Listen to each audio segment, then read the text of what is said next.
Salam sejahtera, damai menyertai Bapak Ibu sekalian. Dimanapun Anda berada, berjumpa kembali dengan saya Pendeta Nathan Jurnawan. Hari ini kita akan lanjutkan pembahasan kita tentang kelahiran Yesus Kristus.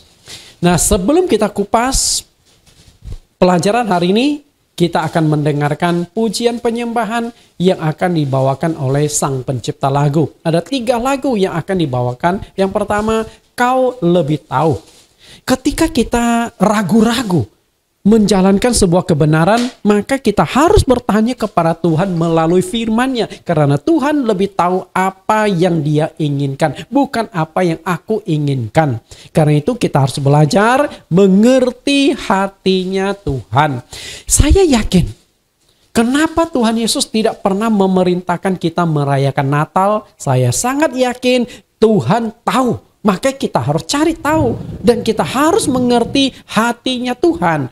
Perlu nggak sih Natal dirayakan? Jangan menurut hati keinginan kita. Kalau keinginan kita, pasti kita punya tujuan keinginan sendiri. Lalu yang ketiga, seperti yang kau ingini. Apapun yang Bapak Ibu lakukan, cocokkanlah dengan keinginan Tuhan. Rancangan Tuhan. Jalan Tuhan, bukan rancangan dan keinginan kita. Mari kita dengarkan 3 lagu ini sebagai sesi yang terakhir dari pengupasan buku yang saya tulis, Natal Haruskah Dirayakan? Mari Pak Pendeta, saya persilakan Pendeta Jonathan Prawira. Tuhan, ajarku menghitung hari-hari, sehingga aku beroleh hati yang bijaksana. Jauhkanlah mataku dari melihat hal-hal yang hampa, supaya aku dapat melihat rencana-Mu di setiap perjalananku. Sebab Engkau yang lebih tahu segala yang terbaik bagi hidupku. Berikan padaku mata-Mu ya Tuhan, saat aku lihat jalan-Mu. Berikan padaku hati bijaksana dalam hal yang tak ku mengerti. Kau lebih tahu segalanya dari diriku, tiada yang tersembunyi dari hikmat-Mu. Kau lebih tahu segala yang terbaik bagiku. Hatiku dapat selalu percaya kepadamu.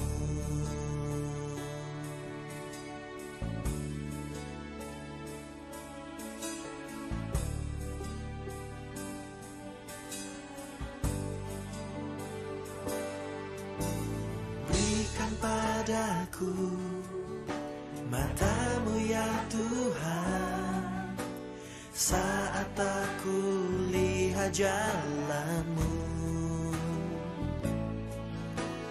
Berikan padaku hati bijaksana dalam hal yang tak ku mengerti.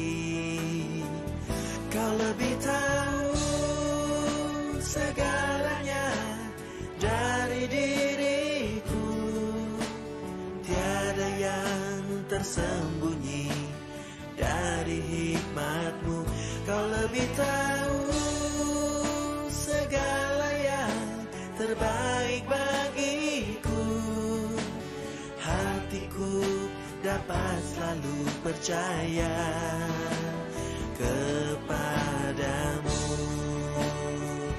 Kau lebih tahu segalanya dari diriku, tiada yang tersembunyi dari hikmat-Mu. Kau lebih tahu segala yang terbaik bagiku. Hatiku dapat selalu percaya kepadamu.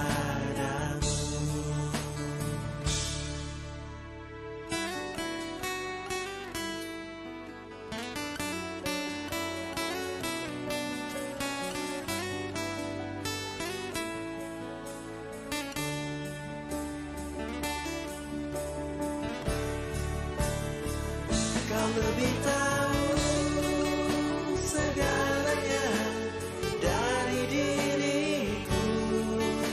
Tiada yang tersembunyi dari hikmat-Mu. Kau lebih tahu segala yang terbaik bagiku. Hatiku dapat selalu percaya. Hatiku dapat selalu percaya. Hatiku dapat selalu percaya kepadamu.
Bukan dengan barang fana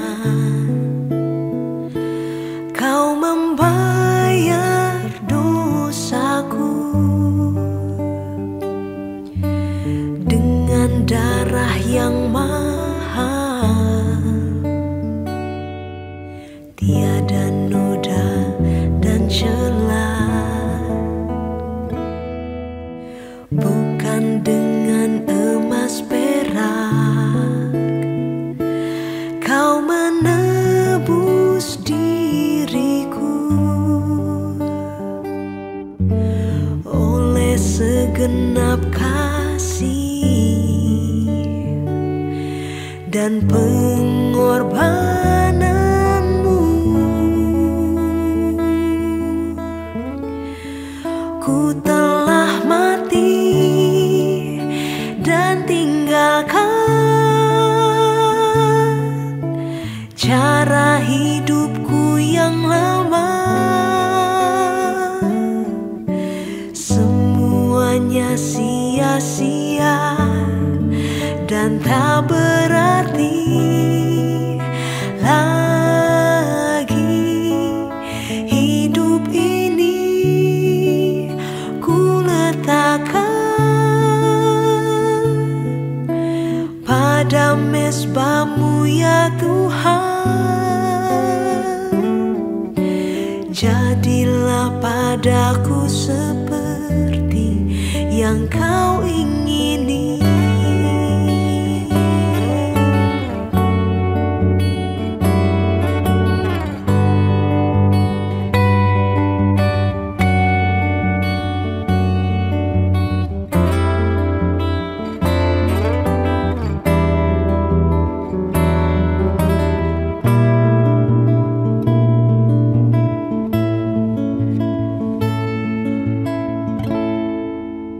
Telah mati dan tinggalkan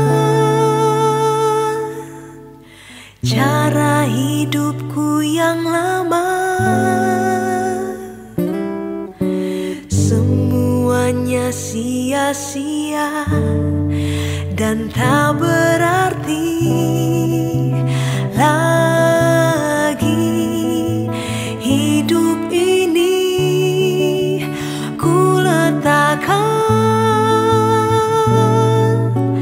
pada mezbah-Mu ya Tuhan.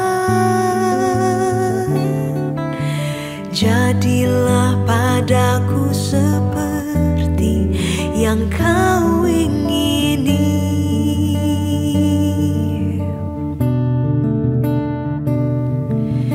Jadilah padaku seperti yang Kau ingini.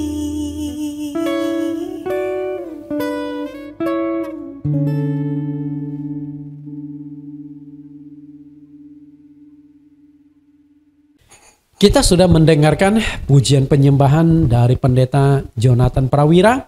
Saatnya kita akan mengupas kebenaran firman Tuhan. Mari kita akan berdoa. Di dalam nama Tuhan Yesus Kristus kami berdoa. Tuhan, kembali kami menghadap Engkau, memohon petunjuk pencerahan, bimbingan, arahan dari Engkau, supaya kami lebih memahami kebenaran tentang perayaan Natal yang sudah dijalankan turun-temurun ribuan tahun, supaya kami bisa melakukan introspeksi ulang, melakukan koreksi ulang.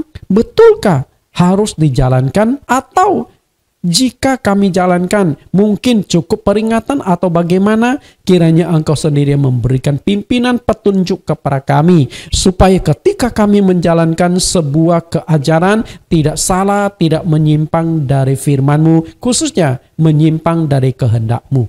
Pimpin kami dari awal sampai selesai pengupasan ini. Di dalam nama Yesus Kristus kami berdoa.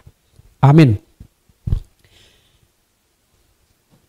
Kita lihat kembali buku yang saya tulis ini. 10 alasan tidak perlu merayakan Natal. Jadi ketika saya memberikan argumentasi bahwa Natal itu sesungguhnya tidak perlu dirayakan. Tapi ingat loh, Natal ada. Harus kita akui, harus kita terima. Tapi bukan untuk dirayakan. Lalu Anda bertanya, Pak, kalau peringati, antara memperingati dengan merayakan itu ya setali dua uang, tipis. Karena kalau memperingati bisa dilakukan besar-besaran peringatannya, nah itu kan sudah merayakan. Kalau memperingati cukup di dalam hati dan tidak terikat pada tanggal bulan tertentu, itu namanya memperingati. Saya memperingati bahwa Yesus memang pernah lahir ke dunia. Kita lihat ke 10 alasan itu. Tidak ada perintah dari Tuhan, makna Natal telah mengalami berbagai geseran. Perayaan Natal merupakan sebuah tradisi. Yesus adalah Allah yang kekal. Agar tidak terjebak dalam penyesatan iblis, firman Tuhan tidak boleh ditambah atau dikurangi. 25 Desember hari lahirnya Dewa Matahari. Natal banyak mengandung unsur tahayul dan dongeng. Para rasul tidak pernah merayakan Natal. Dan yang ke-10, Natal banyak mengandung unsur penyembahan berhala. Nah, yang akan kita kupas pada sesi yang terakhir adalah subjudul 9 dan 10. Jadi setiap sesi ada 2 subjudul yang saya kupas. Sebenarnya itu pun sangat dipadatkan. Kalau mau normalnya itu setiap subjudul itu ada 1 kupasan, tapi 10 kali pertemuan rasanya terlalu panjang. Mungkin Anda juga akan bosan ya. Kok Yesus nggak beres-beres kelahirannya gitu kali ya. Oke, kita akan kupas pada subjudul yang ke-9. Para rasul tidak pernah merayakan Natal.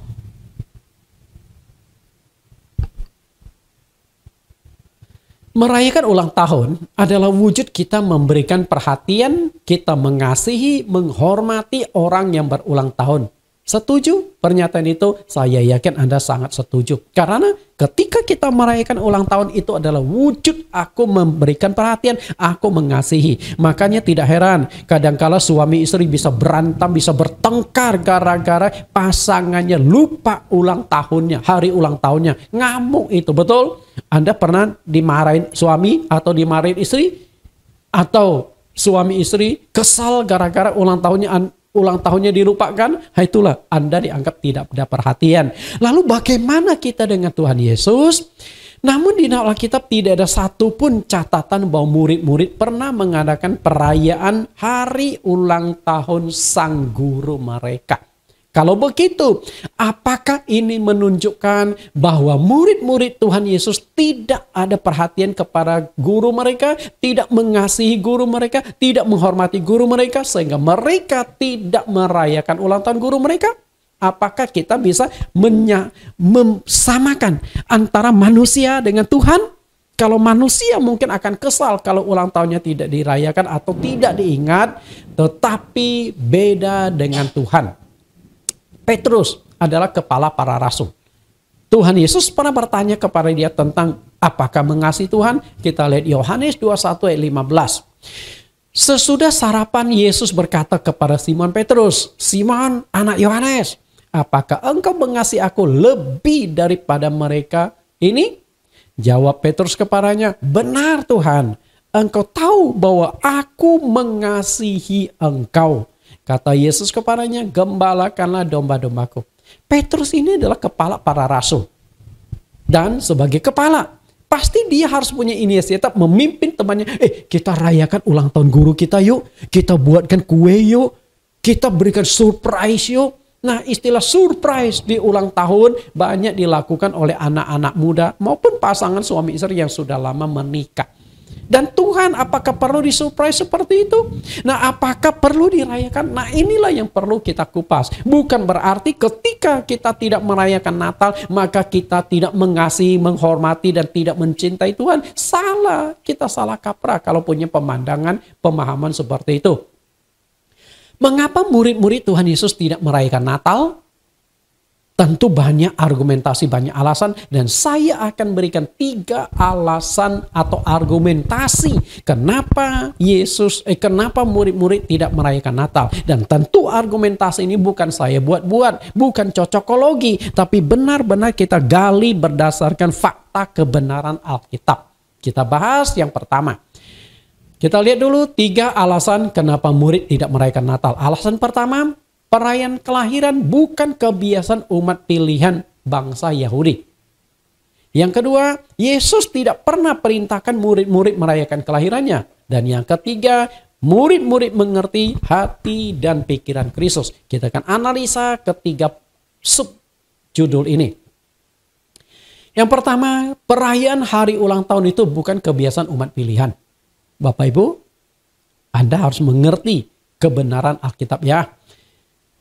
Merayakan ulang tahun itu adalah kebiasaan bangsa kafir. Dengan kata lain, kebiasaan umat pilihan Allah itu tidak pernah merayakan ulang tahun. Maka Anda lihat, tidak pernah ada catatan tanggal lahir seseorang tokoh di dalam Alkitab. Tidak ada. Dia lahir. Okay. Mungkin peristiwa kelahirannya ada peristiwa tertentu. Nah, mungkin itu dicatat. Karena itu di dalam Alkitab dari perjanjian lama sampai perjanjian baru, Anda tidak pernah akan menemukan ada tanggal lahir atau ada peristiwa ulang tahun bangsa pilihan. Enggak ada. Tapi bangsa kafir ada. Di dalam Alkitab hanya 2 kali dicatatkan tentang perayaan ulang tahun. Bayangkan, di perjanjian lama 1 kali, perjanjian baru 1 kali. Artinya apa? Perayaan ulang tahun itu bukan sesuatu yang penting kalau gitu. Apalagi di bangsa Yahudi. Dan yang mirisnya, 2 kali perayaan ulang tahun itu ada 2 nyawa yang melayang. Masalah nggak?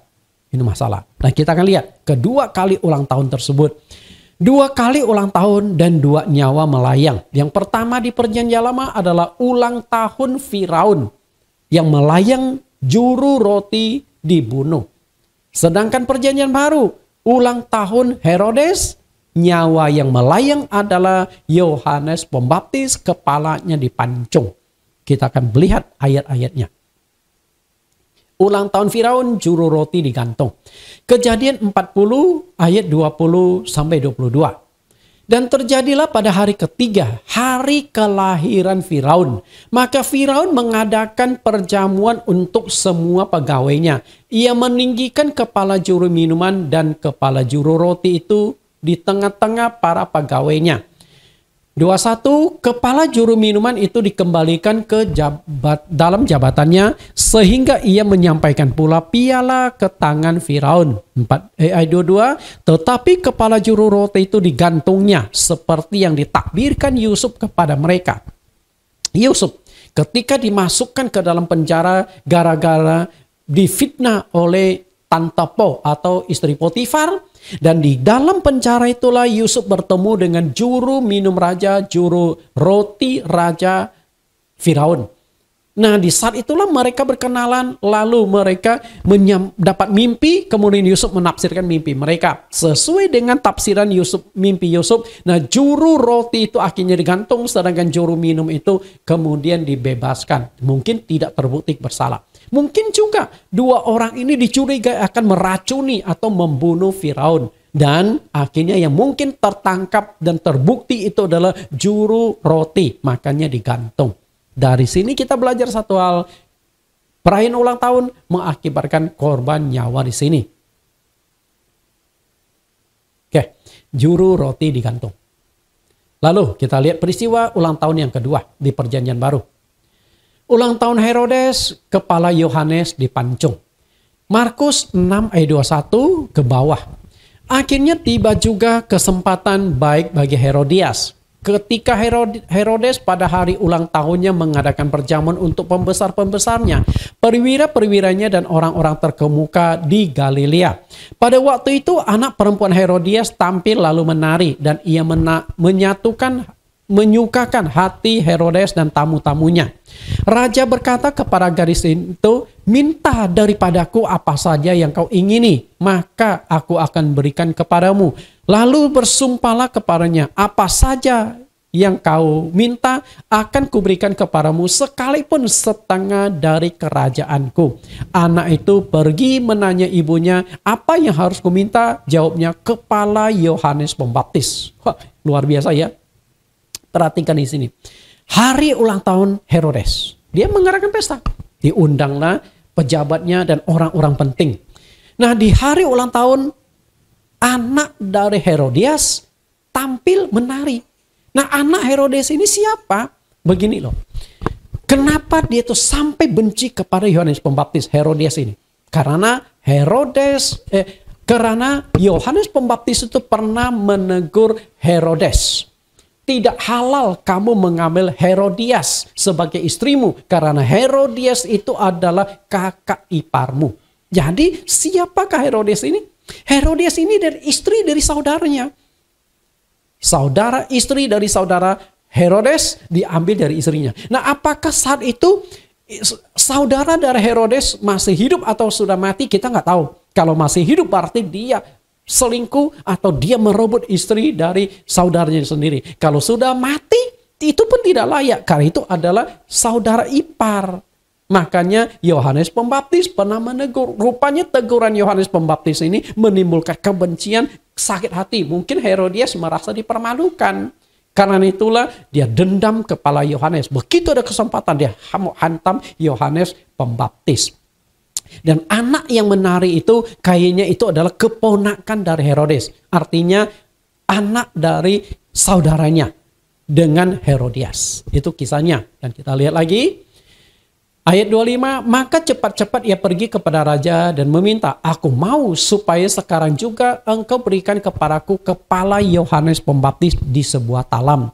Lalu sangat sedihlah hati raja, tetapi karena sumpahnya dan karena tamu-tamunya ia tidak mau menolaknya. Raja segera menyuruh seorang pengawal dengan perintah supaya mengambil kepala Yohanes. Orang itu pergi dan memenggal kepala Yohanes di penjara.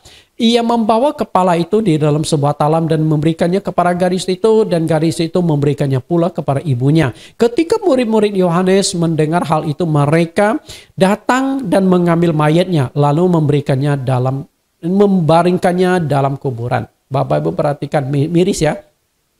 Orang itu pergi dan memenggal kepala Yohanes di penjara.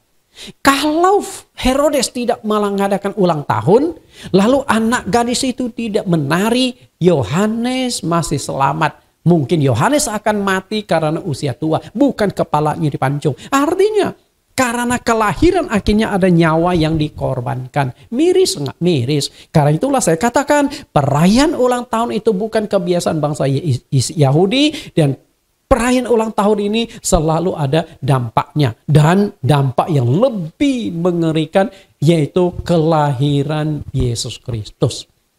Herodes memberikan perintah untuk membunuh ratusan anak-anak berusia 2 tahun ke bawah di Yerusalem sekitarnya.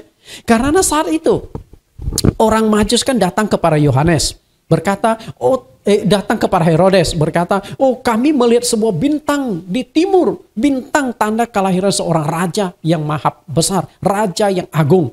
Nah, Herodes ini kaget, lalu suruh, "Ya udah, kalian pergi cari. Kalau sudah ketemu anak itu, datang lapor kepadaku supaya aku sujud menyembah kepadanya." Nah, di sesi sebelumnya saya sudah kupas bahwa Herodes itu punya penyakit kelainan jiwa. Dia itu super curiga, sedikit-sedikit curiga, selalu curiga kepada semua orang. Bahkan dia pernah membunuh mertuanya, lalu membunuh kakak iparnya bernama Aristobulus, lalu akhirnya membunuh istrinya sendiri karena dia takut istrinya akan balas dendam. Maka begitu dengar ada seorang raja yang telah lahir, dia takut jabatan kerajaannya itu hilang, direbut oleh orang yang baru lahir. Menurut saya itu pemikirannya aneh. Kalaupun Yesus suatu hari akan menjadi raja menggantikan dia, ini kan puluhan tahun yang akan datang, keburu mati. Betul nggak? Kenapa mesti takut? Nah itulah yang saya katakan punya kelainan jiwa, selalu curiga, selalu takut. Makanya ketika malaikat dalam mimpi berkata kepada orang Majus, jangan kembali kepada Herodes, karena Herodes sedang mencari anak itu dibunuhnya. Dan akhirnya Yesus diungsikan ke Mesir. Nah Herodes marah, lalu perintahkan tentaranya pergi bunuh anak-anak di Yerusalem dan sekitarnya usia 2 tahun ke bawah. Dan ratusan anak-anak yang dibunuh pada waktu Yesus lahir. Jadi harus tahu peristiwanya ya. Nah, kebiasaan bangsa kafir. Perayaan ulang tahun itu bukan kebiasaan bangsa pilihan atau Israel, tetapi kebiasaan bangsa kafir. Nah, bolehkah kita memasukkan kebiasaan bangsa kafir kepada Tuhan Yesus yang notabene adalah orang Yahudi? Kita lihat satu ayat Alkitab, Imamat 18 ayat 2 sampai ayat 3. Berbicaralah kepada orang Israel dan katakan kepada mereka, akulah Tuhan Allahmu. Janganlah kamu berbuat seperti yang diperbuat orang di tanah Mesir, di mana kamu diam dahulu. Juga janganlah kamu berbuat seperti yang diperbuat orang di tanah Kanaan, di mana aku membawa kamu. Janganlah kamu hidup menurut kebiasaan mereka. Artinya kebiasaan-kebiasaan bangsa kafir itu jangan dibawa masuk kepada umat pilihan. Perayaan ulang tahun jangan ditarik ke dalam kerohanian. Nah, kalau secara pribadi Anda mau syukuran ulang tahun pribadi Anda, ya silakan. Tapi kalau sampai ulang tahun Yesus juga dijadikan sebagai perayaan, itu sudah menarik kebiasaan bangsa kafir di dalam kekristenan. Apalagi sentral yang kita sembah Yesus Kristus. Karena itu menurut saya kurang tepat. Bukan pada tempatnya. Karena itu akan melawan firman Tuhan. Lalu yang kedua, Yesus tidak pernah perintahkan murid-murid merayakan hari kelahirannya. Dan itu harus kita mengerti dengan jelas ya. Selama ini semua sinode gereja dan semua hamba Tuhan hanya melakukan perdebatan tentang perlu tidaknya Natal dirayakan. Benar nggak? Kita debat, perlu tidak, perlu tidak. Namun kita tidak pernah mencoba melihat dari sudut pandang yang paling menentukan. Sudut pandang yang sangat objektif, yaitu sudut pandang Tuhan Yesus sendiri. Selama ini kan pendeta satu, pendeta lain berdebat, perlu nggak, perlu nggak? Kemudian sinode satu dengan sinode lain, Natal perlu dirayakan nggak? Makanya muncul berbagai macam spekulasi-spekulasi. Karena terlalu banyak pendeta yang menjadi spekulan-spekulan rohani. Spekulan-spekulan kebenaran Alkitab. Makanya kita belajar pada Yesus. Tanya langsung kepada yang berkepentingan. Tuhan Yesus, apakah hari ulang tahunmu perlu dirayakan? Nah sebenarnya untuk memahami tersebut bisa kita dapatkan jawaban. Saya yakin dan saya punya keyakinan kuat bahwa Tuhan Yesus tidak menghendaki kelahirannya dirayakan. Mungkin ada yang berkata, kok tahu? Emang Pak Nathan pernah dapat WhatsApp dari Tuhan Yesus? Sabar dulu bro, sabar dulu. Sederhana sebenarnya. Saya ada 2 alasan mengapa ulang tahun Yesus itu tidak dikehendaki oleh Tuhan Yesus. Pertama adalah Yesus tidak pernah meminta. Kalau memang perlu, Yesus pasti minta, benar nggak? Yang kedua, Yesus tidak perintahkan. Tidak minta juga tidak perintahkan. Nah, kita akan analisa kalimat tersebut. 2 sisi kehidupan Yesus. Kehidupan manusia ada 2 sisi. Oke, ada kelahiran, ada kematian. Nah, ketika Allah menjadi manusia di dalam Yesus Kristus juga ada 2 sisi. Ada kelahiran dan ada kematian. Dari kedua sisi tersebut kita lihat sisi kelahiran dan kematian. Sisi kelahiran. Yesus tidak pernah meminta hari lahirnya diperingati. Betul nggak? Coba deh cari satu saja ayat Alkitab dari perjanjian lama sampai perjanjian baru. Kitab Kejadian sampai kitab Wahyu. Ada perintah atau permintaan dari Tuhan agar kita memperingati kelahiran dia. Ada nggak? Natal diminta atau diperintahkan diperingati. Ada nggak? Tidak ada. Coba deh, pendeta besar manapun tidak ada satupun ayat yang mengatakan rayakanlah kelahiran Yesus. Tidak ada. Nah, kalau tidak diminta, bolehkah kita mengada-ngadakan? Lalu, kematian itulah yang diminta oleh Tuhan Yesus. Ada. Kalau kematian itu sangat jelas, Yesus minta supaya diperingati. Sedangkan kelahirannya tidak pernah. Makanya kenapa saya katakan, saya yakin tidak dikehendaki oleh Tuhan. Yesus meminta kematiannya diperingati. Dan bukan satu kali loh. 2 kali Tuhan Yesus memberikan perintah agar kematiannya itu diperingati. Permintaan pertama disampaikan langsung di hadapan 12 muridnya ketika melakukan perjamuan yang terakhir sebelum Yesus ditangkap dan disalibkan. Dan perintah atau permintaan yang kedua itu disampaikan khusus melalui Rasul Paulus. Dan kita akan analisa kedua permintaan tersebut berdasarkan bukti-bukti Alkitab agar kita tidak salah di dalam menjalankan. Permintaan Yesus kepada ke-12 muridnya agar kematiannya itu diperingati. Kita lihat di dalam Lukas 22 ayat 19-20. Lalu ia mengambil roti, mengucap syukur, memecah-mecahkannya dan memberikannya kepada mereka. Katanya, inilah tubuhku yang diserahkan bagi kamu, perbuatlah ini menjadi peringatan akan aku. 20, demikian juga dibuatnya dengan cawan sesudah makan. Ia berkata, cawan ini adalah perjanjian baru oleh darahku yang ditumpahkan bagi kamu. Bapak Ibu perhatikan di sini. Perbuatlah ini menjadi peringatan akan aku. Nangkap nggak? Peringati. Rayakan kematianku. Sebarkan. Ungkapkan. Jadi ini ada di sini secara jelas, secara tegas ada permintaan dari Tuhan Yesus. Sedangkan kelahirannya tidak ada. Sebenarnya Yesus bisa saja minta satu paket. Ingat ya, kelahiranku kalian peringati, kematianku pun diperingati. Tapi di sini pincang. Kematiannya dia minta, kelahirannya dia tidak minta. Nah, apa yang dia tidak minta berarti itu bukan kehendaknya, bukan keinginan Tuhan Yesus. Nah, sesuatu yang tidak diminta atau bukan keinginan Tuhan, jangan kita adakan. Bisa tangkap? Lalu yang kedua, permintaan melalui Rasul Paulus sendiri. Paulus ini sangat unik. Karena awalnya dia menentang Tuhan Yesus, menentang ajaran Tuhan, berusaha menghancurkan agama Kristen. Dia tampil sebagai seorang teroris agama. Maaf kata ya, saya katakan kalimat ini sebagai teroris. Kalau zaman sekarang Saulus hidup, pasti dicap itu teroris, betul nggak? Pelecehan terhadap agama. Mungkin istilah zaman sekarang adalah penistaan agama. Karena dia berusaha menghancurkan agama Kristen. Dia tangkap pengikut Yesus. Dia siksa, dimasukkan ke penjara, dan banyak yang dibunuh. Supaya mereka itu akhirnya murtad, menyangkal iman mereka. Tapi sampai suatu saat akhirnya Tuhan Yesus malah memilih seorang yang anti Kristen menjadi rasul Kristen. Seorang yang berusaha menghancurkan agama Kristen justru menjadi penyebar agama Kristen. Bahkan menjadi penulis kitab terbanyak di perjanjian baru. Bahkan sampai perjanjian lama. Tokoh yang paling banyak menulis Alkitab adalah Paulus. Kita lihat.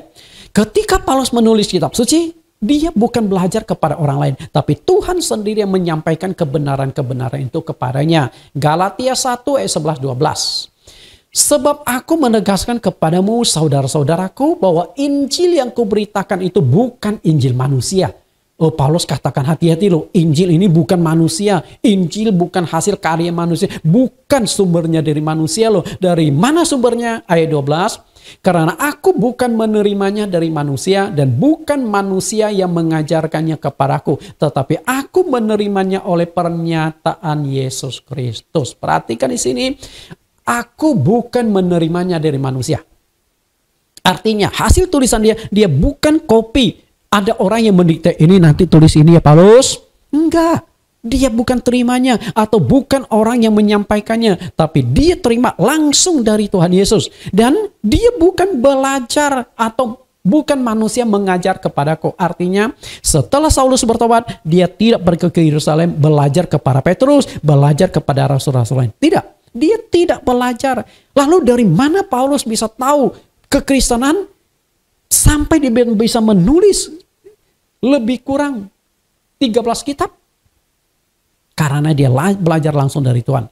Dan banyak kebenaran yang Tuhan Yesus sampaikan. Dan salah satu kebenaran yang Tuhan Yesus sampaikan itu adalah doktrin perjamuan kudus.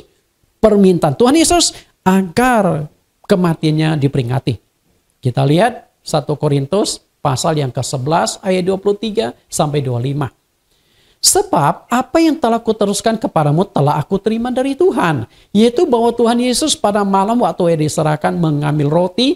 Dan sesudah itu ia mengucap syukur atasnya. Ia memecah-mecahkannya dan berkata, inilah tubuhku yang diserahkan bagi kamu. Perbuatlah ini menjadi peringatan akan aku.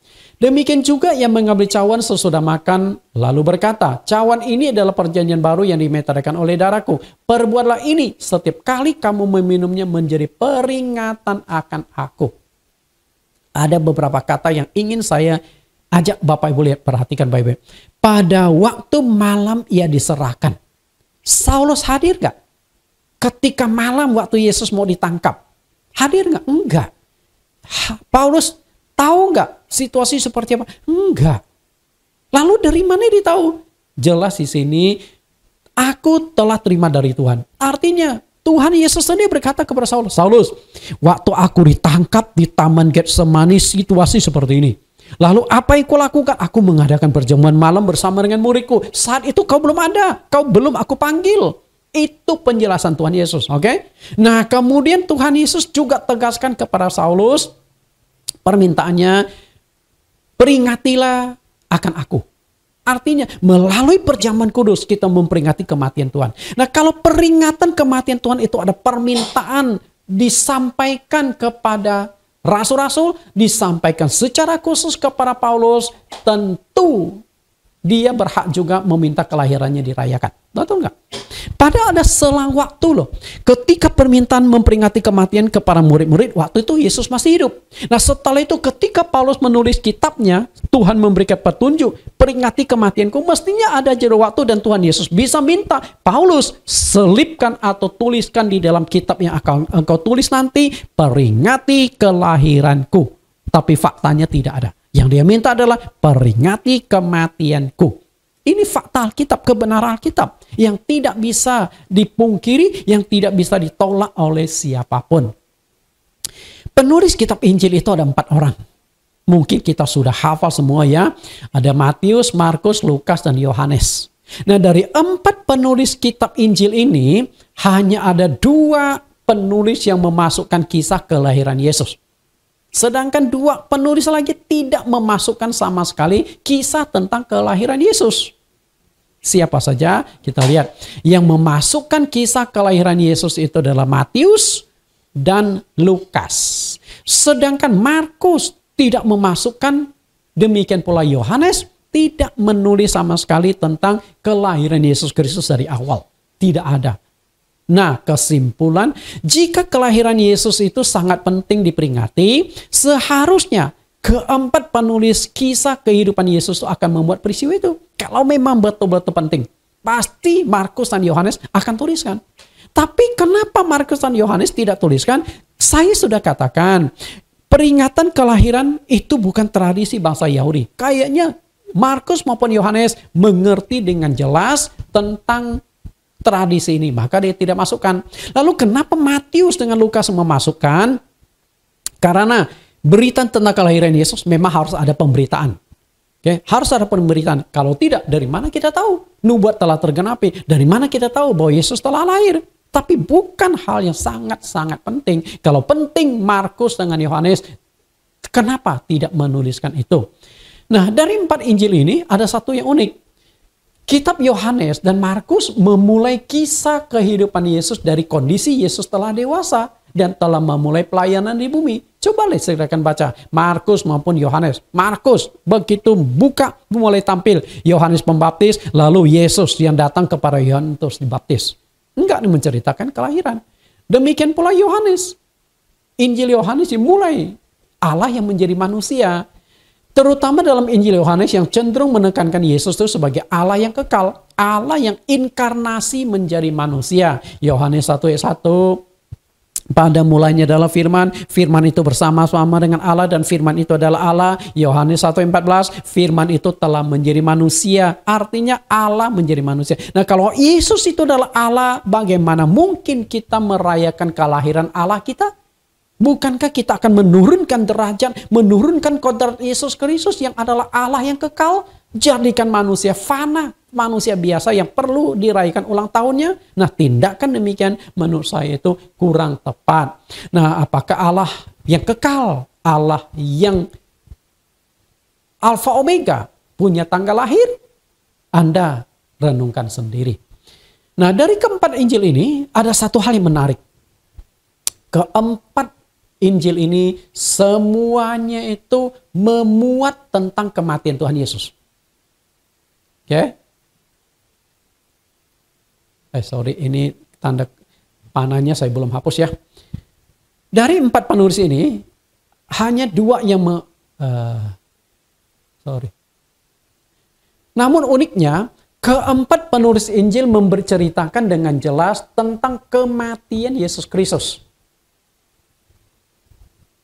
Matius menceritakan kematian Yesus, Markus, Lukas maupun Yohanes. Semuanya menceritakan kematian Yesus. Dan ada permintaan agar kita memperingati kematian Yesus dalam wujud perjamuan kudus. Nah, kesimpulan apa yang Anda tangkap di sini? Kesimpulan kita adalah Yesus tidak menghendaki hari ulang tahunnya dirayakan. Yesus menghendaki kematiannya itu dirayakan, kematiannya itu yang diperingati. Bisa tangkap kesimpulan ini? Jadi kita belajar pada Tuhan Yesus. Permintaan Yesus agar diperingati kelahiran, kematian, mana yang diminta? Yang diminta adalah kematiannya, bukan kelahirannya. Jelas ya dari gambar ini ya. Ketika berbicara tentang kelahiran, kita lihat Yesaya 55 ayat 8-9. Sebab rancanganku bukanlah rancanganmu, jalanmu bukanlah jalanku. Demikianlah firman Tuhan, seperti tingginya langit dari bumi, demikianlah tingginya jalanku dari jalanmu, rancanganku dari rancanganmu. Nah, kalau Tuhan tidak pernah meminta, berarti itu bukan rancangan Tuhan, bukan jalan Tuhan. Ketika Natal tidak diperintahkan, itu sudah di luar kehendak Tuhan. Bisa tangkap? Mungkin menurut kita baik, benar, tapi belum tentu menurut Tuhan baik dan benar. Suatu ketika, Tuhan itu memberikan perintah kepada Saul untuk pergi memerangi bangsa Amalek. Basmi semuanya. Apa saja yang harus dibunuh, kita lihat sekilas. 1 Samuel 15 ayat 3. Jadi pergilah sekarang, kalahkanlah orang Amalek, tumpaslah segala yang ada padanya. Dan janganlah ada balas kasihan padanya. Bunuhlah semuanya, laki-laki maupun perempuan, kanak-kanak maupun anak-anak yang menyusu, lembu maupun domba, unta maupun keledai. Dengan kata lain, basmi semua yang hidup di Amalek, manusia maupun hewannya.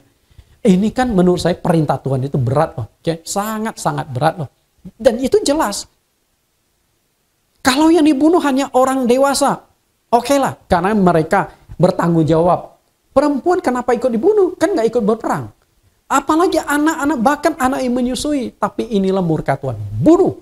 Nah, atau oke lah manusia dibunuh. Hewan kan nggak tahu apa-apa. Kenapa ikut dibunuh? Tapi inilah perintah Tuhan. Nah, kalau perintah ini ditujukan kepada Anda sanggup nggak jalankan? Saya yakin kita akan menggunakan logika. Dan terbukti Saul juga bermain logika. Namun Saul tidak taat sepenuhnya perintah Tuhan. Ia tidak bunuh Raja Amalek dan hewan yang bagus. 1 Samuel 15:8. Agak Raja orang Amalek ditangkapnya hidup-hidup. Tetapi segenap rakyatnya ditumpasnya dengan mata pedang. 9. Tetapi Saul dan rakyat itu menyelamatkan Agak dan kambing domba. Dan lembu-lembu yang terbaik dan tambun. Pula anak domba dan segala yang berharga. Tidak mau mereka menumpas semuanya itu. Tetapi segala hewan yang tidak berharga, yang buruk, itulah yang ditumpas mereka. Mereka lakukan itu. Saul lakukan itu. Pasti Saul punya alasan. Pasti punya tujuan. Nah, kita coba analisa. Apa tujuan Saul? Dan baik nggak? Baik di mata Tuhan maupun di mata manusia. Kita lihat ya, di mata Tuhan dan di mata manusia. Itu perlu sekali kita perbandingkan. Karena kita akan perbandingkan juga masalah Natal. Alasan Saul. Ayat 21. Tetapi rakyat mengambil dari jarahan itu kambing domba dan lembu yang terbaik. Dari yang dikhususkan untuk ditupas itu untuk mempersembahkan korban kepada Tuhan Allahmu di Gilgal. Baik gak tujuan Musa dari Saul? Baik gak Bapak Ibu? Seharusnya tujuan Saul itu sangat baik, sangat terpuji. Dan menurut pemahaman kita akan diperkenan Tuhan. Karena menyenangkan Tuhan kok. Hewan-hewan yang terbaik untuk korban bakaran. Oh Tuhan, terima kasih kami sudah menang. Kami bersyukur melalui korban-korban bakaran ini. Namun apa kata Tuhan kepada Raja Saul? Lihat ayat 22. Tetapi jawab Samuel, apakah Tuhan itu berkenan kepada korban bakaran dan korban sembelihan?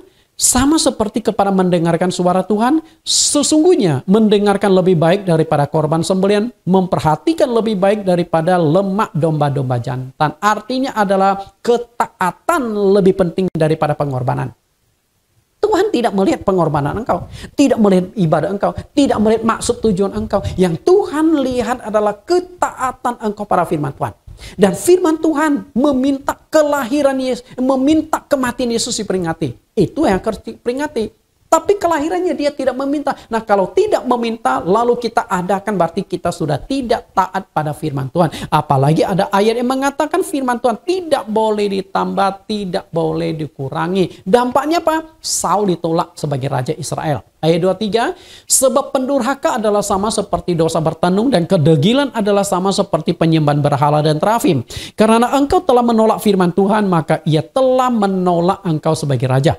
Padahal Saul itu menjalankan firman loh. Anak-anak sampai menyusul. Semua manusia di Amalek dibunuh. Hewan-hewan yang buruk dibunuh. Dia hanya menyelamatkan Raja Agag untuk membuktikan ini loh raja bangsa kafir yang memusuhi kita sudah berhasil dia tawan. Supaya semangat prajurit bangkit, semangat bangsa Israel baik. Bangkit itu kan tujuannya baik. Oh Tuhan sudah membuat kita menang. Lihat nih, raja mereka bisa kita olok-olok. Nangkap nggak? Sebenarnya tujuan Saul itu baik. Demikian pula hewan-hewan yang gemuk. Tujuannya adalah semua bangsa Israel berkumpul lalu mengadakan korban syukuran. Tuhan, terima kasih engkau sudah memberikan kemenangan kepada kami. Tujuannya baik, tapi tujuan baik berdampak pada buruk, tidak taat. Dan ujung-ujungnya Saul ditolak sebagai raja. Kasihan sekali. Di mata manusia, perayaan Natal itu adalah sesuatu tindakan yang baik dan terpuji. Banyak sisi positif dari perayaan Natal. Makanya ketika saya katakan Natal tidak perlu dirayakan, banyak pendeta marah besar kepada saya. Pak Nathan, ini kan positif, ini kan baik, ini kan bisa manfaatkan untuk penginjilan, ini kan kita bisa manfaatkan untuk ini itu 1001 alasan yang baik dikemukakan. Saya sudah katakan, memang baik perayaan Natal, tapi masalahnya itu baik di mata manusia atau baik di mata Tuhan. Nah, apa yang baik di mata manusia belum tentu baik di mata Tuhan. Nangkap nggak? Di mata manusia tindakan Saul baik nggak? Baik. Kata siapa tidak baik? Tapi di mata Tuhan, you berontak, you tidak taat. Sama juga tentang perayaan Natal. Di mata Tuhan, apakah hal itu berkenan kepadanya? Kita lihat, jika Natal itu perlu dirayakan, pasti sudah diperintahkan oleh Tuhan Yesus. Seperti dia perintahkan kita memperingati kematiannya. Bisa tangkap nggak? Kita belajar pada Tuhan, bukan pada argumentasi kita. Firman Tuhan tidak boleh ditambahi. Kalau tidak diperintahkan, jangan kita lakukan. Yang ketiga, para rasul mengerti hati dan pikiran Tuhan. Kenapa mereka tidak merayakan Natal? Karena bisa menyelami hati dan pikiran sang guru mereka. Selama 2000 tahunan, semua sinode gereja, semua pendeta berspekulasi. Natal, perlukah dirayakan? Termasuk saya. Saya juga termasuk berspekulasi. Pernah Natal perlukah dirayakan? Spekulasi boleh, tapi harus ditunjang oleh kebenaran Alkitab. Spekulasi boleh, tapi harus ditunjang oleh fakta-fakta sejarah, fakta-fakta literatur. Itu penting sekali untuk menunjukkan sebuah kebenaran. Nah, karena terlalu banyak spekulasi, lalu muncullah dua pandangan yang berbeda. Sebagian sinode dan pendeta-pendeta mengatakan Natal harus dirayakan. Maka kalau Anda tidak merayakan Natal dicap sesat. Anda tidak merayakan Natal dianggap ekstrim. Anda tidak merayakan Natal dianggap aneh, dikucilkan. Kenapa? Karena mereka berasumsi Natal memang harus dirayakan. Dan sebagian kecil itu saya katakan minoritas. Karena 95% gereja-gereja di seluruh dunia merayakan Natal. Mungkin sisa 5% itu yang tidak merayakan Natal. Mereka beranggapan Natal tidak harus dirayakan. Dan saya termasuk yang 5% ini mungkin. Makanya saya menulis Natal tidak perlu dirayakan. Tujuan saya bukan menyerang agama, bukan menyerang kepercayaan orang lain. Tapi saya hanya mengungkapkan sebuah fakta kebenaran Alkitab. Jika kebenaran Alkitab ini saya ungkapkan, saya harus dimusuhi, saya harus dibenci. Ya mau diapakan lagi? Ya, berarti kebenaran kita harus tutup. Kebenaran kita tidak boleh sampaikan. Nah kalau kebenaran tidak boleh kita sampaikan, kita berhentilah memberitakan Injil. Karena ketika kita memberitakan Injil, berarti kita menyampaikan kebenaran firman Tuhan. Betul nggak? Bahaya sekali kalau kita punya pandangan seperti itu. Ketika kita tidak pernah melihat dari sudut pandang Tuhan Yesus pribadi. Perlukah hari ulang tahun Yesus itu diperingati? Kita lihat dari sisinya Tuhan. Jangan lihat dari sisi pendeta ini, sisi pendeta itu. Saya katakan tidak perlu. Dari sisi Tuhan Yesus, pasti kalau kita bisa tanya, kita bisa WhatsApp kepada Tuhan Yesus. Tuhan, apakah kelahiranmu perlu dirayakan? Saya yakin jawabannya tidak perlu. Kenapa saya punya keyakinan seperti itu? Ya sudah saya jelaskan. Tidak dia minta, tidak pernah dia perintahkan. Betul? Kalau tidak berarti memang tidak perlu. Apa dasar keyakinan saya bahwa Tuhan Yesus tidak menghendaki kelahirannya diperingati? Dasarnya apa? Sebenarnya sangatlah mudah untuk memahami Natal perlu dirayakan atau tidak dari sudut pandang Tuhan Yesus sendiri, sudut pandang yang sangat-sangat objektif, yaitu Yesus tidak pernah meminta. Itu saja. Nah kalau dia tidak meminta berarti memang bukan kehendak dia. Kalau kehendak dia pasti minta. Sama seperti kematiannya dia minta, berarti memang dia menghendaki kita memperingati kematiannya. Bisa tangkap Bapak Ibu? Jadi seperti itu, kebenaran itu sederhana sekali kalau kita bisa tangkap filosofinya. Kematiannya diminta Yesus untuk diperingati itu sampai 2 kali. Yang sudah saya jelaskan, Tuhan meminta di hadapan 12 rasul di Lukas 22 16-20 dan secara khusus Tuhan juga memintanya kepada Paulus di 1 Korintus 11 ayat 23-26. Kalau ada permintaan berarti itu kehendak Tuhan. Jadi patokan kita adalah itu. Mungkin Anda berkata, apa salahnya sih Pak? Kita punya inisiatif. Baik kok tujuan. Saya tidak katakan perayaan Natal itu tidak baik di mata manusia. Baik. Tapi kan kita melihat dari sisi mata Tuhan. Sisi kehendak Tuhan. Bukan kehendak manusia. Kita lihat. Ulangan 18 ayat 20.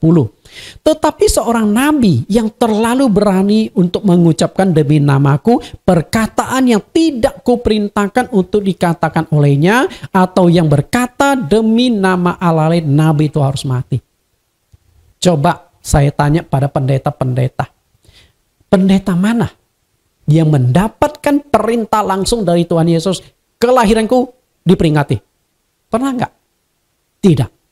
Padahal di dunia itu banyak pendeta kaliber dunia. Banyak pendeta luar biasa. Betul nggak?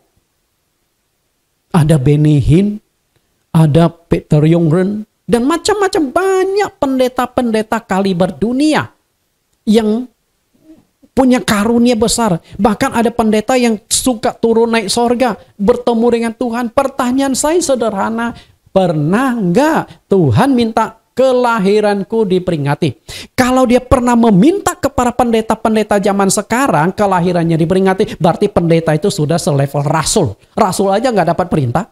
Masa pendeta zaman sekarang dapat perintah? Nah kalau tidak ada perintah, berarti pendeta mengajarkan merayakan kelahiran Yesus sudah melakukan tindakan pelanggaran. Ulangan 18 ayat 20. Apa yang tidak kukatakan, tapi engkau ajarkan. Bahaya nggak? Bahaya. Kalau di sini dikatakan nabi itu harus mati. Keras sekali. Apalagi memperkenalkan Allah lain. Tadi saya sudah ungkapkan, Natal banyak mengandung unsur penyembahan berhala, Allah lain. Untuk mengetahui hati dan perasaan Yesus, kita bisa selami lewat orang yang paling dekat, yaitu para rasul. Kan kalau kita ingin tahu perasaan seseorang, kita dekati orang yang ada di sebelahnya. Benar nggak? Misalnya, kalau kita mau dekati Jokowi, dekatilah menteri. Karena menterinya selalu bersama dengan Jokowi. Kalau kita ingin sampaikan sesuatu atau bertanya kepada sesuatu, kita nggak bisa langsung bertanya kepada Jokowi, kita bertanya kepada orang dekatnya Jokowi. Ini kan sudah biasa dalam teknik komunikasi. Nah, kita nggak bisa bertanya kepada Yesus langsung, bertanyalah kepada Rasul. Bagaimana caranya? Karena mereka adalah orang yang paling dekat dengan Tuhan. Lihat 1 Korintus 2 ayat 10. Karena kepada kita, Allah telah menyatakan oleh Roh, sebab Roh menyelidiki segala sesuatu, bahkan hal-hal yang tersembunyi dalam diri Allah. Artinya, sesuatu yang tersembunyi dalam diri Allah mau kita selidiki. Bagaimana caranya? Ayat yang ke-16. Sebab, siapa yang dapat mengetahui pikiran Tuhan, sehingga ia dapat menasihati dia. Tetapi kami memiliki pikiran Kristus. Wah, luar biasa rasul-rasul itu. Mereka berkata, emang lu siapa? Lu bisa mengerti pikiran Tuhan. Tapi kami mengerti pikiran Tuhan. Kenapa kami mengerti pikiran Tuhan? Karena kami bersama dengan Tuhan. Rasul-rasul bersama dengan Tuhan Yesus kurang lebih 3 tahun. Saulus banyak bergaul dengan Tuhan, dapat banyak firman Tuhan. Artinya dia memahami pikiran Kristus. Nah, rasul-rasul pernah nggak merayakan Natal? Tidak. Artinya mereka tuh memahami pikiran Kristus. Kristus tidak menghendaki. Anda tahu Tuhan Yesus tidak pernah meminta diperingati kelahirannya karena kelahiran Yesus Kristus mendatangkan duka cita teramat dalam bagi ratusan keluarga. Matius 2 ayat 16. Ketika Herodes tahu bahwa ia telah diperdaya oleh orang-orang Majus itu, ia sangat marah. Lalu ia menyuruh membunuh semua anak di Bethlehem dan sekitarnya, yaitu anak-anak yang berumur 2 tahun ke bawah, sesuai dengan waktu yang dapat diketahui dari orang-orang Majus itu. Lihat baik-baik yang saya cetak merah garis bawah. Herodes menyuruh bunuh semua anak berumur 2 tahun ke bawah di Yerusalem dan sekitarnya. Ratusan keluarga itu berkabung, ratusan keluarga teriak histeris, menjerit karena kehilangan anak yang mereka sayangi. Karena kelahiran Yesus. Nah, Yesus suka nggak kelahirannya diperingati? Kelahirannya kita sambut dengan pesta pora, dengan bersukaria. Kadang-kadang kita harus memiliki sedikit hati empati. Cobalah kita berdiri di posisi orang tua anak yang korban. Saya yakin Anda tidak suka merayakan kelahiran Yesus Kristus. Betul? Apalagi kalau Anda bukan orang Kristen. Anda pasti benci dengan kelahiran Yesus. Gara-gara Yesus lahir anak gua mati. Betul nggak? Coba kita renungkan dalam sisi kejiwaan manusia. Nah, apakah Yesus tidak tahu sisi kemanusiaan seperti ini? Tahu. Oh, satu orang kerasukan setan di Gerasa, Yesus selamatkan 1 jiwa itu, korbankan 2.000 ekor babi. Harga 2.000 ekor babi itu tidak kurang dari 10 miliar. Demi menyelamatkan 1 jiwa, 10 miliar Tuhan korbankan. Ratusan anak-anak yang dibunuh di Yerusalem. Apakah tidak membuat hati Tuhan terluka? Tidak membuat hati Tuhan sakit? Sakit. Tapi apa mau dikata? Karena dia memang sudah dinubuatkan harus lahir. Dan memang sudah dinubuatkan Herodes akan melakukan pembunuhan. Itu sudah ada nubuat di perjanjian lama. Makanya kenapa Yesus meminta kelahirannya tidak diperingati. Tapi kematiannya, karena kematian dia sendiri menderita, dia sendiri menanggung. Dan kita bersyukur atas kematian Yesus sehingga hari ini kita diselamatkan. Bukan kematian anak-anak yang tidak tahu apa-apa. Justru kasihan sekali kita. Itu sebabnya para rasul dan jemaat gereja awal tidak pernah merayakan Natal. Karena mereka mengerti hati dan perasaan Tuhan Yesus. Filipi 2 ayat 5. Hendaklah kamu dalam hidupmu bersama menaruh pikiran dan perasaan yang terdapat juga dalam Kristus Yesus. Perhatikan, pikiran dan perasaan Kristus ada nggak dalam hati kita? Ada nggak dalam pikiran kita? Kalau kita punya hati dan pikiran Kristus, kita cocokkan, sama nggak? Dan saya ingin katakan, kehendak Tuhan Yesus adalah Natal tidak perlu dirayakan. Karena dia tidak pernah meminta. Nah, itu hati dan pikiran Tuhan. Kita cocokkan, maka kesimpulan kita adalah Natal memang tidak perlu dirayakan. Yang terakhir, subjudul yang terakhir. Perayaan Natal banyak mengandung unsur penyembahan berhala. Apalagi ini jadi masalah ya. Perayaan Natal mengandung unsur penyembahan berhala yang sangat kental. Di antaranya adalah tanggal 25 Desember sudah saya kupas pada sesi-sesi sebelumnya. Ini adalah hari kelahiran Dewa Matahari. Kalau Bapak Ibu ingin tahu lebih jelas, bisa melihat kembali di sesi yang keempat. Dalam ensiklopedia The New Book of the Knowledge, volume 3 halaman 289 tertulis sebagai berikut. Desember 25 adalah winter solstice, waktu di mana hari mulai lebih panjang di bumi. Belahan utara, penyembah matahari merayakan hari itu sebagai janji musim semi. Nah, ini kan tercatat di ensiklopedia bahwa 25 Desember adalah hari penyembahan Dewa Matahari. Dan ada dua nabi di Perjanjian Lama yang membahas tentang penyembahan kepada Dewa Matahari. Nabi pertama itu adalah Musa, nabi kedua itu adalah Yeskil. Nabi Musa mengupasnya di dalam Ulangan 4 ayat 9 dan Ulangan 17 ayat 2 sampai 5. Sedangkan Nabi Yeskil membahasnya di dalam Yeskil 8 ayat 16 sampai 18. Nah, kedua bagian ayat Alkitab sudah saya kupas di sesi yang keempat. Silakan lihat kembali, karena kalau saya kupas di sini lagi akan makin panjang dan terulang-ulang. Jadi apa yang kurang lengkap di sesi yang keempat, kaitan antara Natal dengan penyembahan berhala, saya kupas tambahan sedikit di sesi yang terakhir ini. Penggunaan lampu berwarna-warni, pesta pora dan lilin adalah bentuk penyembahan berhala bangsa Jerman kuno yang mereka sebut Old Tectonic Nature Worship. Jadi ibadah natural. Kenapa mereka gunakan lilin dan sebagainya? Dan faktanya Natal sekarang sama. Ada lilin, penyalaan lilin Natal. Betul nggak? Lampu dimatikan lalu lilin dinyalakan. Itu penyembahan kepada berhala. Demikian pula lampu kelap-kelip. Nah, sekarang kan bola lampu yang hiasin pohon Natal. Dan itu sudah ada dari zaman dulu. Kemudian saling memberi dan menukar kado atau memberikan hadiah adalah adat istiadat penyembahan berhala bangsa Romawi. Coba perayaan Natal hari ini, tukar kado, betul nggak? Tetapi kita nggak tahu, nggak pernah gali sejarah. Nah, ini fakta sejarahnya. Jadi kado kita bungkus. Mungkin ada yang diatur. Oh Pak, kado minimal 50.000 ya. Kalau mau di atas 50.000, mau 5 juta juga nggak apa-apa.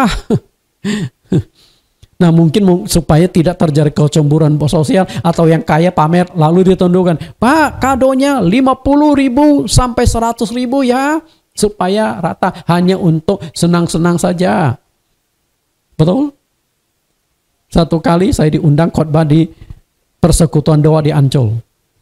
Memang ada tukar kado. Dan ternyata ada satu yang tukang jual durian. Dia jual durian di Sunter.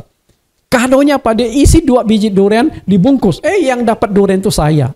Itu dia kado. Nah, di mata Tuhan, perayaan Natal seperti itu sebenarnya sudah tradisi bangsa kafir. Terutama dipraktikkan para penyembah Dewa Matahari tanggal 25 Desember pada waktu perayaan Natalis Sol Invictus. Artinya matahari yang tak terkalahkan. Jadi setelah matahari tanggal 25 Desember keluar dari kegelapan menjadi terang. Nah, mereka tuh sambut dengan pesta pora, tukar-tukar hadiah menyambut kelahiran sang dewa itu. Banyak umat Kristen memasang pohon Natal namun tidak tahu cerita di balik pohon Natal. Ceritanya di mana? Tanggal 25 Desember bukan hanya hari lahirnya sang dewa matahari atau Natalis Sol Invictus, namun pohon Natal pun simbol penyembahan kepada dewa matahari. Yang suka hias pohon Natal, perhatikan, Pernah nggak Anda gantung bola-bola yang bulat? Itu adalah simbol dari matahari.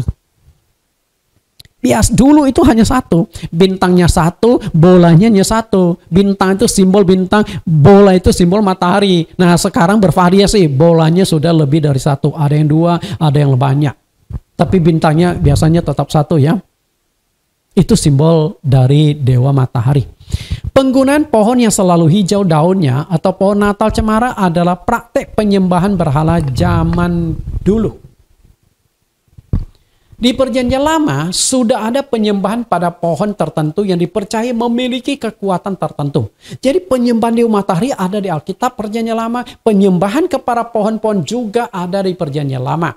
Tanggal 25 Desember bukan hanya hal-hal lahirnya dewa matahari, namun pohon Natal pun simbol penyembahan kepada dewa matahari. Kita lihat di Eropa zaman dulu sebelum kelahiran Yesus, pohon cemara disebut evergreen. Pohon ini dihormati dan disembah sebagai simbol hidup kekal. Karena pohon ini daunnya selalu hijau sepanjang tahun. Pada bulan tertentu pohon ini didandani dengan buah arbei putih yang dianggap suci bagi matahari selain khasiatnya sebagai obat. Lalu bagaimana dengan ini? Para penyembah dewa matahari yakin bahwa bagian kayu yang tidak terbakar di antara kayu api unggun memiliki kekuatan magis. Jadi intinya potongan kayu itu mereka percaya ada kekuatan-kekuatan tertentu. Mereka juga yakin bahwa menyalakan api unggun dapat memberi kekuatan kepada dewa matahari dan menghidupkannya kembali jika ia mati ketika melewati lembah kegelapan pada waktu malam. Jadi orang zaman dulu tuh punya kepercayaan ketika matahari terbenam, berarti matahari melakukan perjalanan yang jauh penuh kegelapan yang sangat berbahaya. Nah di saat itulah mereka harus nyalakan api unggun supaya matahari itu diterangi, supaya matahari itu diberikan dukungan. Nah nanti jam 6 matahari terbit lagi, nah mereka sudah menang. Nah apalagi di dunia utara, matahari bulan tertentu itu tenggelamnya lama. Siang hari itu pendek, tapi di tanggal 25 Desember siangnya itu panjang karena itu titik terjauh matahari dari khatulistiwa, maka matahari bersinar paling panjang dan dianggap sebagai kemenangan matahari, kemenangan sang dewa. Para penyembah dewa matahari percaya bahwa rumah yang dihias dengan evergreen, jenis pohon yang selalu hijau daunnya seperti cemara atau pinus, akan mengusir roh-roh jahat. Saya tidak tahu nih apa yang masang pohon Natal juga ada unsur ke sana. Mereka juga percaya holy atau rangkaian sejenis dedaunan dengan buah berwarna merah dipersembahkan sebagai suatu janji kembalinya sang dewa matahari. Apakah juga dihiaskan di pohon Natal? Selain itu ranting pohon sejenis tanaman parasit yang berbuah putih dapat membawa keberuntungan apabila dipasang di badan. Maka dibuat kalung-kalung. Asal-usul pohon Natal. Banyak versi pohon Natal. Dari mana asal-usulnya? Mungkin ada yang berkata, ini bacaan sampah. Nah kalau sudah tahu ini bacaan sampah, berarti itu jangan kita masukkan lagi di dalam kelahiran Yesus. Pisahkanlah. Banyak versi. Salah satu versinya ini begini. Pada abad ke-8, seorang penginjil bernama Saint Bonifacius dari Jerman, ia pergi ke Inggris untuk memberitakan Injil sana. Dan ketika sampai di sana, dia menemukan ada seorang anak kecil yang diikat dan digantung di sebuah pohon ek tua. Nah setelah didekati tanya kenapa? Rupanya anak ini mau dipersembahkan kepada dewa-dewa mereka. Melihat kondisi ini, akhirnya Saint Bonifacius itu menurunkan anak itu, dibebaskan, lalu berkata kepada masyarakat itu, sudahlah, anak ini kan masih kecil, belum tahu benar dan salah, ampunilah dia, bebaskanlah dia. Lalu dia potong satu dahan, ini dahan sebagai pengganti anak ini. Walaupun masyarakat itu marah, tapi mereka tidak berani mengkutak-katik Saint Bonifacius. Mungkin Bonifacius juga ada pengikutnya. Dan akhirnya kebiasaan memotong dahan ini menggantikan anak dianggap sebagai penyelamat anak menjadi kebiasaan-kebiasaan turun-temurun dan akhirnya berubah menjadi pohon Natal hari. Nah, ini salah satu bagian versi lain, tapi banyak versi-versi lain. Maka saya katakan Natal itu banyak cerita-cerita isapan jempol dan dongeng. Benar atau tidaknya kisah-kisah itu kita juga tidak tahu. Maka jangan dongeng itu terjebak. Menyembah pepohonan dan tiang kayu serta menyembah pohon rimbun sudah dilakukan sejak perjanjian lama oleh bangsa kafir. Kita lihat ayat Alkitabnya.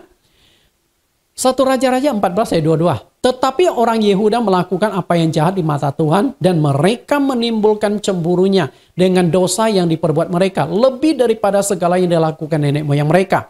Sebab mereka pun mendirikan tempat-tempat pengorbanan dan tugu-tugu berhala dan tiang-tiang berhala di atas setiap bukit dan yang tinggi dan di bawah setiap pohon yang rimbun. Jadi mereka suka tancapkan tiang lalu disembah. Ada pohon-pohon mereka tancapkan. Bahkan ada pelacuran bakti di negeri itu. Mereka berlaku sesuai dengan segala perbuatan keji bangsa-bangsa yang telah dihalau Tuhan dari orang Israel. Perhatikan kata pelacur bakti. Pelacur. Tapi berbakti. Kok ada seperti itu? Pelacur bakti itu adalah salah satu bagian liturgi mereka. Nah, mereka itu perhatikan ada pohon yang rimbun. Jadi di pohon yang rimbun itu mereka mengadakan ibadah, sesajian, dan juga ada pelacur bakti. Artinya perempuan-perempuan ini merelakan tubuhnya berhubungan badan sebagai satu wujud menyembah kepada dewa, menyenangkan sang dewa. Mungkin kalau Anda pernah dengar di Indonesia ada Gunung Kemukus. Untuk dapatkan berkat atau mendapatkan kekayaan, pergi ke Gunung Kemukus dan engkau salah satu diwajibkan itu berhubungan badan dengan bukan pasangan hidup Anda. Nah, itu model-model seperti itu. Tapi itulah penyembahan mereka. Hosea 4 ayat 12. Umatku bertanya kepada pohonnya dan tongkatnya atau memberikan kepadanya sebab roh percinan menyesatkan mereka dan mereka berzina meninggalkan Allah mereka. Perhatikan kalimat ini. Umatku bertanya kepada pohonnya dan tongkatnya. Artinya pohon zaman dulu itu memang ada disembah.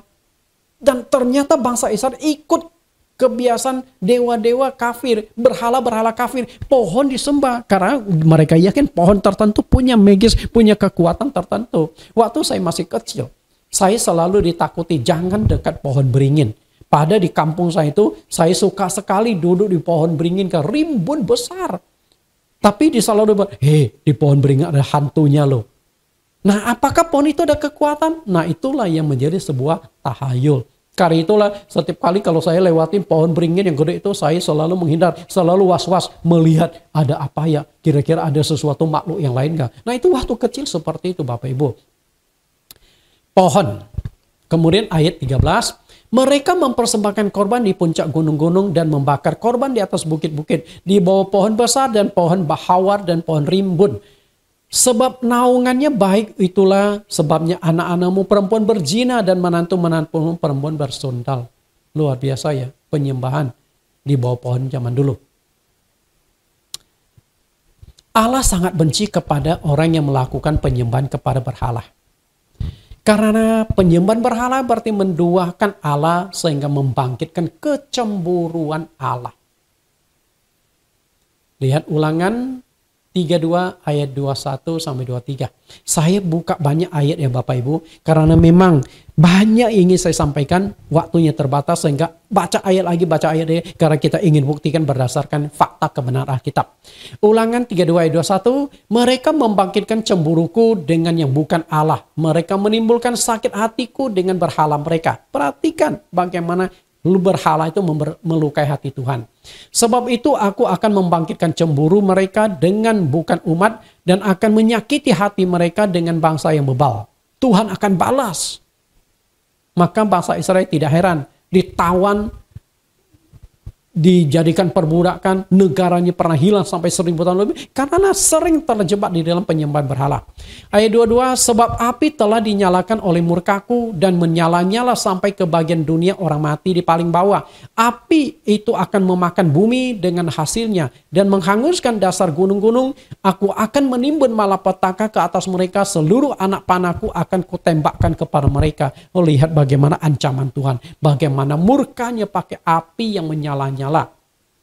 Saking bencinya Tuhan kepada para penyembah berhala, dan Tuhan memberikan hukuman sampai keturunan ketiga dan keempat. Di dalam Keluaran pasal 20 ayat 3 sampai 5, Tuhan berkata, aku akan benci, aku akan membalaskan kecemburuanku sampai kepada anak-anaknya, keturunan ketiga dan yang keempat. Karena itu hati-hati dengan berhala, karena Tuhan sangat benci kepada berhala. Maka tidak heran berhala itu sampai 2 kali ditekankan di dalam 10 hukum Allah.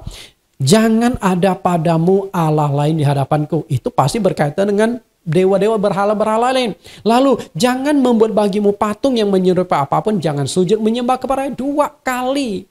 Dengan 2 hukum yang berbeda, Tuhan tegaskan tentang masalah berhala ini. Hati-hati.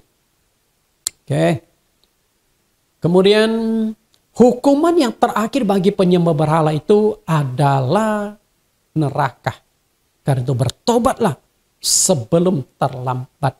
Lihat ayat terakhir, berhala dampaknya itu neraka. Wahyu 21 ayat 8. Tetapi orang-orang penakut, orang-orang yang tidak percaya, orang-orang keji, orang-orang pembunuh, orang-orang sundal, tukang-tukang sihir, penyembah-penyembah berhala, dan semua pendusta, mereka akan mendapat bagian mereka di dalam lautan yang menyala-nyala oleh api dan belerang. Inilah kematian yang kedua. Perhatikan, penyembah-penyembah berhala akan masuk ke lautan api yang menyala-nyala. Karena itu hati-hati, jangan sampai kita terjebak di dalam penyembah berhala. Dan saya sudah jelaskan panjang lebar, perayaan Natal itu kental sekali dengan tahayul, kental sekali dongeng nenek tua, kental sekali dengan kaitan unsur-unsur penyembahan berhala. Bersihkanlah kita dari itu supaya kita berkenan di hadapan Tuhan, terhindari hukuman. Tuhan Yesus memberkati. Kita akan berdoa. Di dalam nama Tuhan Yesus kami berdoa. Tuhan, hamba-Mu sudah selesai mengupas buku yang ditulis yang Engkau karuniakan kepada hamba-Mu. Natal perlukah dirayakan? Hamba-Mu sudah sajikan 10 alasan kenapa Natal itu tidak perlu dirayakan. Hamba-Mu sadar ini berat. Karena banyak orang yang tidak akan setuju. Banyak hamba-hamba Tuhan yang akan menentang. Banyak hamba-hamba Tuhan yang mungkin akan mendiskreditkan, bahkan mengkritik hamba-Mu. Hamba-Mu hanya bisa pasrah. Karena hamba-Mu coba menyampaikan sebuah kebenaran, bila kebenaran itu dianggap sesuatu yang menyerang mereka, ini semua hamba-Mu serahkan kembali ke dalam Engkau. Engkau berkati, pimpin supaya hamba-Mu akan menyampaikan kebenaran-kebenaran yang lain supaya umat-Mu kembali pada kebenaran firman-Mu. Terima kasih Tuhan, dan mereka yang mendengar semoga mereka juga dituntun untuk keluar dari suatu ajaran yang keliru, kembali di dalam kebenaran firman-Mu agar hidup mereka diberkati, mereka mendapatkan anugerah keselamatan-Mu. Demikian doa permohonan hamba-Mu di dalam nama Tuhan Yesus Kristus. Amin. Kita akan dengarkan pengumuman dan juga doa syafaat yang akan disampaikan oleh Bapak Pendeta Tony Hartanto. Waktu dan tempat kami persilakan.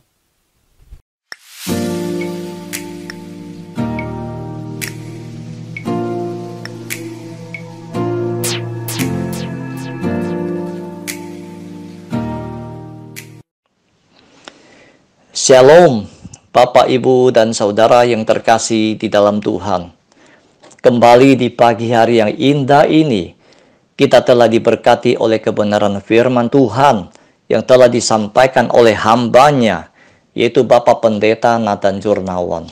Seluruh keberadaan hamba-Mu beserta keluarganya sepenuhnya kami serahkan ke dalam perlindungan kasih-Mu.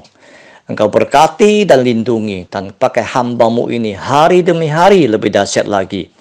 Hanya untuk kemuliaan nama-Mu saja Tuhan. Mari kita bersama-sama untuk mendengarkan pengumuman sebagai berikut.